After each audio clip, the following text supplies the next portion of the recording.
My next patron question is from Benjamin, who wants to know what could be Disney's next profitable live-action film series, produced and distributed by them specifically, not their subsidiaries. Disney has definitely tried multiple times to release a hit movie that could spawn multiple sequels.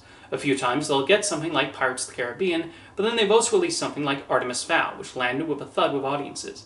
Benjamin specified Walt Disney Pictures, and one thing they've been trying to do is make movies based on their theme park attractions. One that was announced a few years ago was a movie based on Tower of Terror, which Scarlett Johansson was going to produce and star in. While there was a bit of a hiccup after she sued Disney over Black Widow residuals, that was eventually resolved and the relationship has mended. However, it's been a while since we got an update. I think with the right execution, that could be a hit, but I wonder if the box office disappointment of the recent Haunted Mansion movie has made Disney less certain about its prospects. It was also announced a few years ago that a movie about Figment, the dragon from Journey into Imagination, was in the works. Seth Rogen is set to produce it, and he recently had success with the Ninja Turtles movie Mutant Mayhem, so I could see his production company also finding a way to make a hit movie starring Figment. There's a lot of potential with that ride and this character, and some creative avenues they could go in. One theme park-inspired movie Disney announced over a decade ago that disappointingly did not come to fruition was Magic Kingdom, which had a Night the Museum-type premise of the attractions coming alive at night. Jon Favreau was going to direct it, but he ended up making his 2 remakes instead, and now appears to be focusing his attention entirely on Star Wars. Favreau is known for making crowd-pleasing films, so I feel like his Magic Kingdom movie could have been a hit and spawned a franchise. It was announced in 2021 that Star Trek and Battlestar Galactica writer Ronald D. Moore was developing a Disney Plus fantasy series about the Magic Kingdom, but there have not been any updates for a while. Another avenue Disney could choose for material is in books. In one series they had reacquired the rights 2 years ago was The Chronicles of Prydain by Lloyd Alexander.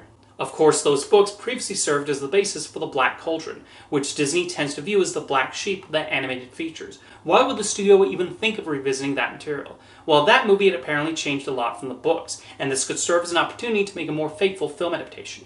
A director and writer was never announced for this, but if they found a filmmaker with a passion for the books, they could make something grand in scale that could bring in an audience. When Disney bought 20th Century Fox, they got a lot of projects that were in development and film rights to several books. Some of these were shopped elsewhere, were released under 20th Century, or ended up under the Disney name. The Disney Plus movies Better Nate Than Ever and Crater are among the projects that started life under Fox before the acquisition. A movie that was initially under development at Fox Animation but appears to be stuck is Confessions of an Imaginary Friend. Steve Mattino, the director of the Peanuts movie, was even attached at one point. The book centers on a boy who finds out he's actually an imaginary friend. It's an interesting idea and maybe could end up a live-action movie instead. Then you have the franchises that are strangely at a standstill. One I long found odd just stopped was National Treasure.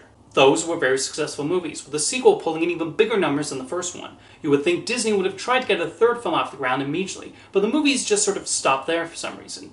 Producer Jerry Bruckheimer has had success lately with sequels to long-dormant franchises, so I think a new National Treasure could do very well. I've primarily focused on adaptations and pre-existing IP, but out there in Hollywood, there are several directors and writers with fresh ideas that could be the next hit franchise. A lot of popular film series start off as original ideas after all. It all depends on if it's an idea audiences can get excited about, and if you're able to entice them with a strong marketing campaign. One original idea that's been in development for years at Disney is Bob the Musical. Centered on a man who finds himself suddenly living in a musical, Disney bought the script all the way back in 2004, and it's gone through several directors like Adam Shankman, Michelle Hazanavicius, and Phil Lord and Chris Miller, along with many writers. Songwriters like Brett McKenzie and Robert Lopez have also taken a crack at it, and at one point Tom Cruise even considered starring in it. The most recent update I can find is in 2020, when Channing Tatum signed on to play Bob. I've been fascinated by this movie for a long time, and while I don't think it's necessarily a franchise, I do think the concept has a lot of potential, so it's a shame it can never get past the development stage. To be honest, I think the key to any successful franchise is to just focus on one movie first, and if audiences take to it and it has serious potential, then produce sequels. Disney should be focusing on nurturing great ideas and bringing them to screens rather than merely thinking of what could lead to multiple sequels, but that's just me. Thank you for your question, Benjamin.